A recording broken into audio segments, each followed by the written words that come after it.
আমরা মূলত আজকে আমাদের ল্যাবে যে লাইভ ম্যাটেরিয়াল ছিল, অর্থাৎ আমাদের যে জাম্পলাজম ব্যাংক, আগেই বলেছি আমরা রেশম কিটের এখানে 114টা জাত মেনটেন করা হয় এবং মালবেরিরও এখানে জাত মেনটেন করা হয়।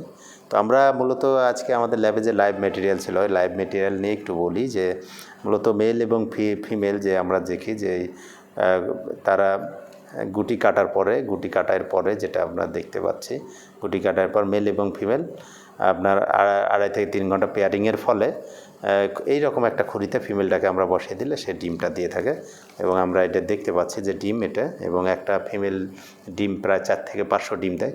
এই ডিমটা আমরা যদি নর্মাল রাখি সেটা হচ্ছে যে 8 থেকে 10 দিনের মধ্যে এটাকে পিঙ্ক হেড বা আমরা ইনকিউবেটেড ডিগ বলে, অর্থাৎ ধূসর বর্ণ ধারণ করবে।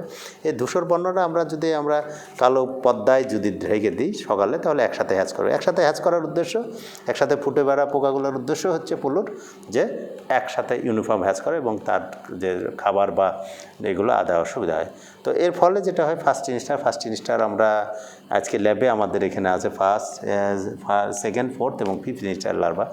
এরপরে সে 2-3 দিন পাতা খাওয়ার পর মল্টিংয়ে যাবে, অর্থাৎ তার একবার খোলস চেঞ্জ করবে, আবার 2-3 দিন পাতা খায় সেকেন্ডে যাবে, সেখানেও তার খোলস চেঞ্জ করবে, এবার থার্ডে যাবে। এরপর থার্ড থেকে সে আপনার ফোর্থে যাবে। ফোর্থ এবং ফিফথ, আমি আগেই বলেছি যে ফার্স্ট থেকে থার্ড পর্যন্ত আমরা চাকি রেয়ারিং বলি, আর ফোর্থ এবং ফিফথকে আমরা বয়স্ক রেয়ারিং বলি। যে বয়স্ক রেয়ারিং, এই সময় যে বয়স্ক রেয়ারিং অবস্থায় এটা 20 থেকে 25 দিন প্রায় 10 থেকে 15,000 গুণ বড় হবে এবং তার সিল্ক গ্ল্যান্ডটা পূর্ণ হলে, এখানে সিল্ক গ্ল্যান্ডটা থাকে, এই সিল্ক গ্ল্যান্ডটা পূর্ণ হলে আর সে খাবে না। এবং আমরা এই যে ব্যাম্বোমেট চন্দ্রকি আছে, চন্দ্রকিতে এই 5th ইনস্টার লার্ভাটা দিলে সে 72 ঘন্টায় এই গুটিটা করে থাকে। এবং গুটি করার পরে যেটা হয়, 5 থেকে 7 দিন পর আমরা গুটিগুলো ঝেড়ে নিই। এরপরে যেগুলো বীজ গুটির জন্য আমরা রাখি ল্যাবে, আর বাদ বাকিগুলো ড্রাই করে সেগুলোতে সুতা ছড়িয়ে আমরা কাপড় করে এরপর ফিনিশিং প্রোডাক্টে চলে যায়।